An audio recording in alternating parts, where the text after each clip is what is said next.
Hey everyone, welcome back to my channel. Today I'm going to be doing a video that has been highly requested on my Instagram. How do I do those loose watercolor florals? Well, today I'm going to show you, so let's get started.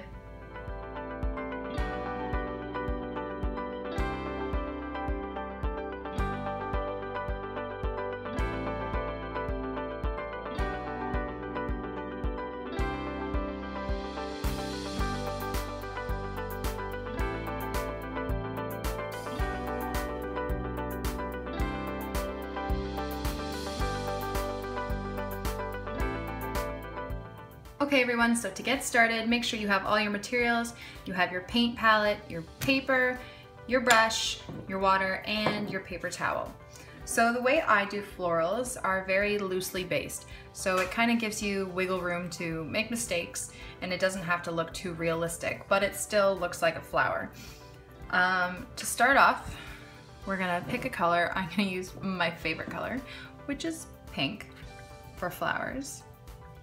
I'm gonna put a little bit on my brush. I'm gonna make it a light pink. So if you watched my last video, to make a lighter color, you're just gonna water it down, okay?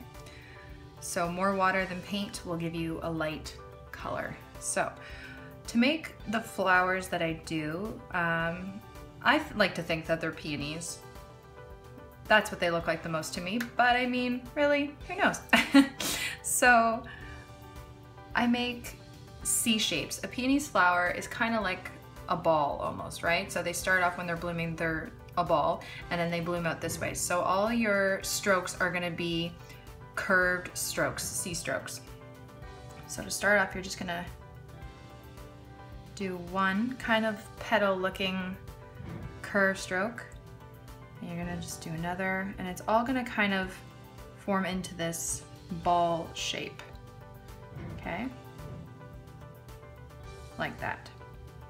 Okay, and then you're gonna add some more like little doodads at the top. I don't even know what it's called. Just like little lines that are kind of like the inside of where the peonies are. And then you'll add some C curves coming out so it looks like the flower is starting to bloom. I'm not the greatest at explaining this, but you know, hopefully you can just watch and follow along. Okay, and maybe I'm gonna make some petals down here like they've already fallen. Maybe a little one down here. And you just kind of keep playing around until you get like a general shape that you want. Okay? So just look at it, and you can always fix it just by adding more curves and play around. So the reason why I do a light color is because then I like to go back in with more paint, so it's a darker color. Use more paint on your brush than water, and I just kind of tap the part that kind of holds all the petals together, which gives it a bit more depth. And now your colors will blend nicely and give this really cool effect as long as your flower is still wet. If it's not wet, it's just gonna be little darker strokes over top. You want your first layer of the lighter color to still be wet, so it gives this like seamless blend when it dries. Otherwise it might not be looking so great. So you kind of want to work fast with watercolor, especially with the paper you might have. Some papers soak in the water a lot better, so it holds the water, it stays wet longer, and I find cheaper papers will dry up pretty fast. So that's a plus to having more expensive paper, but in that case you might just have to work fast. Okay, so there's flower, and you can take a little bit of yellow and just add some of the little dots, and they're gonna blend with the little lines that you made up there. That can be the inside of the flower. Okay, and then I'm going to show you a different perspective. So this is kind of like a side view with some petals falling. I'm going to show you a side, or kind of like the middle-ish perspective. I don't know. We're going to see where it goes, okay? Okay. So I'm going to start off with a curve going this way. Okay, so the middle is going to be kind of here. So I'm doing like kind of a bit of a side view. this. And then I'm gonna do, it's mostly just curves, and you honestly just have to kind of play around. It took me a little bit to learn this, but it was just a lot of just trying out different shapes, okay? But most of them are just curved shapes, right? So this is gonna be where the white is gonna be the inside of the flower. Another tip when doing this, you wanna make sure you continue to have white space, because the white space will kind of act like a highlight for the flower. So the parts that you went back in that have the darker shade are the shadows, and the white is supposed to be kind of like the highlight. Okay, so you wanna kind of leave that white space in between petals, otherwise it'll just kind of look like a big pink blob bubble, right? So I'm gonna add a couple more, like it's blooming, more falling.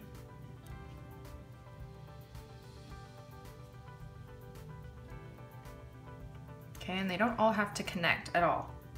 It's very loose, whatever way you like it. Okay, then you go back in again with your darker pink. Right at the bottom, kind of where the stem would be, is where I like to do it. I don't want it too dark, but, and I'm just gonna drag some lines down towards that part of the flower. And maybe some parts over here. Give some definition to some parts of the flower. Go back on this one a little bit too. Okay. As long as it's still wet. Remember, don't do it unless it's still wet, because you won't get the same kind of effect, okay? And then I'm gonna go back in with my yellowy orange color, and I'm gonna do some dots for the middle. And then while it's still wet, I like to flick out a couple lines, and it blends really nicely. It's quite cute. And there you go. There are two kind of views of the peonies flower. This one's a bit more open, this one's a bit more closed. And then you can just start adding your greenery around. What I talked about in my first video of blending or having two colors bleed together, I'll show you quickly of what I like to do. When the peonies is still wet, so when I add my stems and my leaves, okay, I like to gently just touch where the stem would touch, and it bleeds a bit. Now, if I were to continue going like this and mixing it, it would just turn brown. So you gently just touch it so you get that little bit of green going into the pink. Now, again, it has to be wet to do that, because if I do it over here, if you see it's not blending, it's kind of just like a little green dot. Okay, you want it to kind of blend a bit. That's because it's dry, okay? So you can add your greenery around. I'm gonna go over greenery and like leaves in just a second, but I just want to add a bit to here.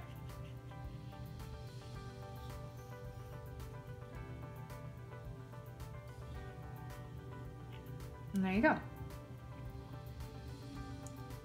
And that's how I do a peonies flower. So now I'm going to teach you how I do my greenery part, so my leaves and stems, and then maybe little extra bits that I put in. So again, it's just like a C curve, like the peonies flower was. Now you can use different size brushes to make them bigger or smaller. So I'm going to show you how to do a big leaf with my big brush. This is a size 16 brush. So I wet up my paintbrush. I am going to put some paint on it. Okay, so how I do a stem is I start with a very light line, so very light pressure, okay? And then I'll just take from the line, and with the round brush, which is the brush I use to do my florals, you're just gonna do light pressure to heavy pressure, and then back up to light pressure so it goes to a point, okay? I just need to add a bit more water.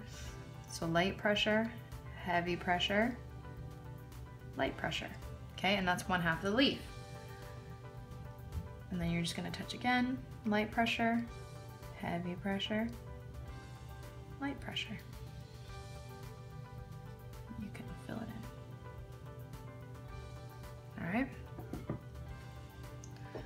So I'm just gonna show you again.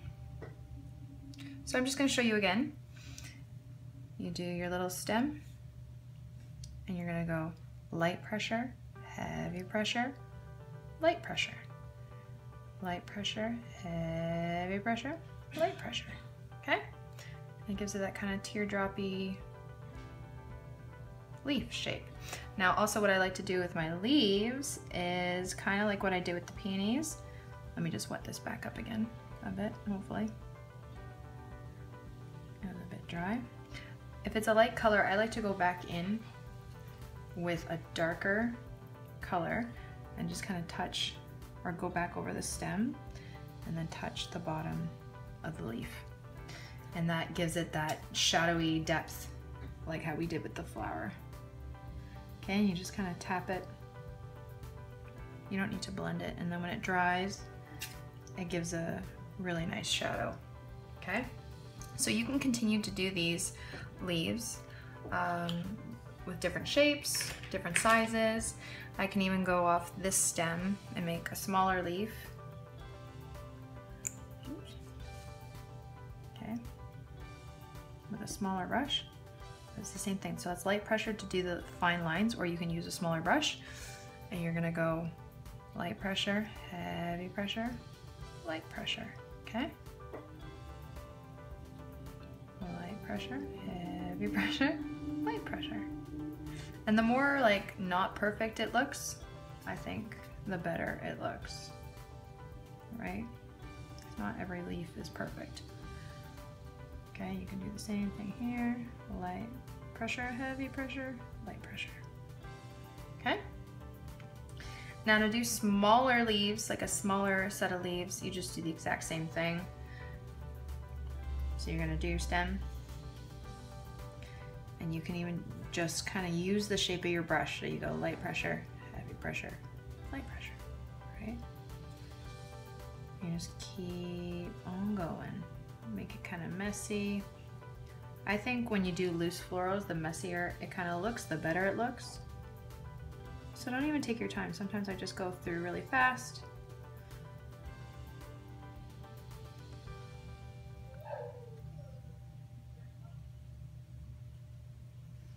Like that, and then you go back in with your darker color along your stem.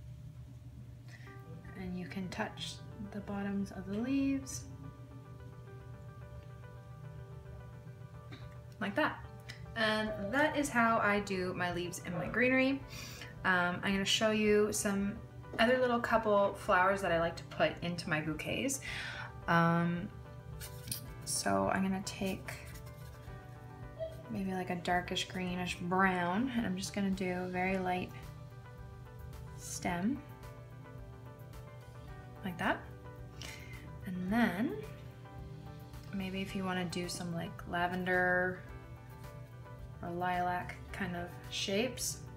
So you take your purple and you just kind of do dots.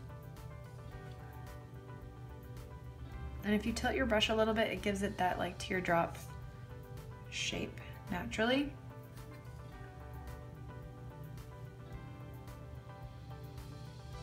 can do it like that. Or you can even just do small ones like the leaves. Or you just, okay, just random, like that as filler for your bouquets. And then again, you can go in with a bit darker in some areas. It just gives it kind of like shadowy goodness. Okay, so you can use this one as a filler. That's one of the ones I like to do. Or you can, so draw a light stem. If you hear anything in the background, that's my husband telling our dog how much he loves him. Yeah, he's a little weird, okay? It's okay, happens. Okay, so I drew my stem just kind of as reference. I'm gonna go back over it with a darker color later. I'm gonna do some little buds here with my light colored.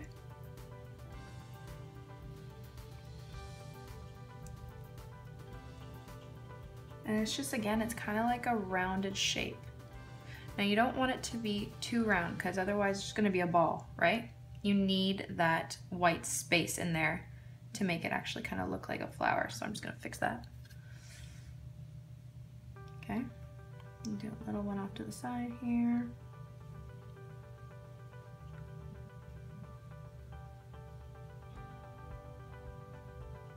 Okay, then I'm gonna go back in with my darker color and touch the bottoms.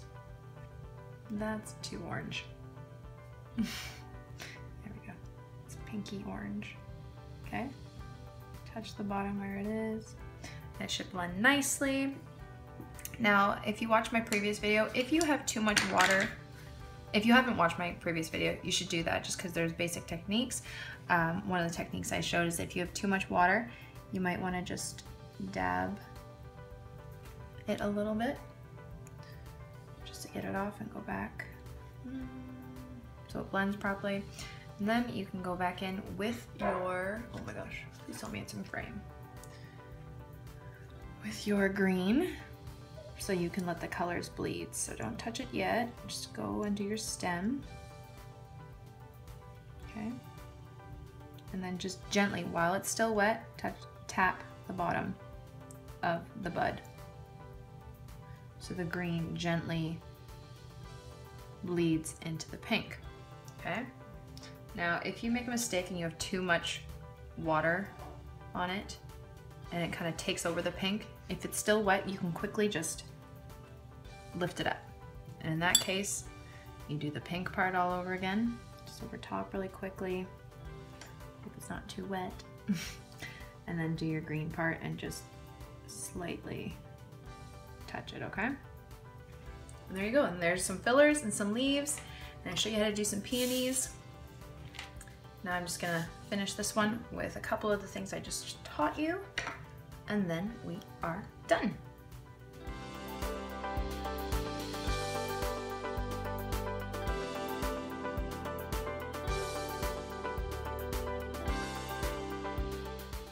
And there you go, there's a quick little tutorial of how to do loose watercolor florals.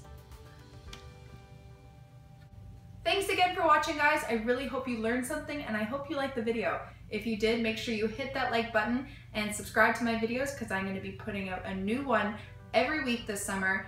And don't forget to follow me on Instagram because I do live tutorials every week, which I will mention in my stories before they happen, so be sure to catch that, and I'll keep you updated on everything that's about to happen. So, hope you guys all had a lovely time, and I'll see you in the next video. Bye, guys.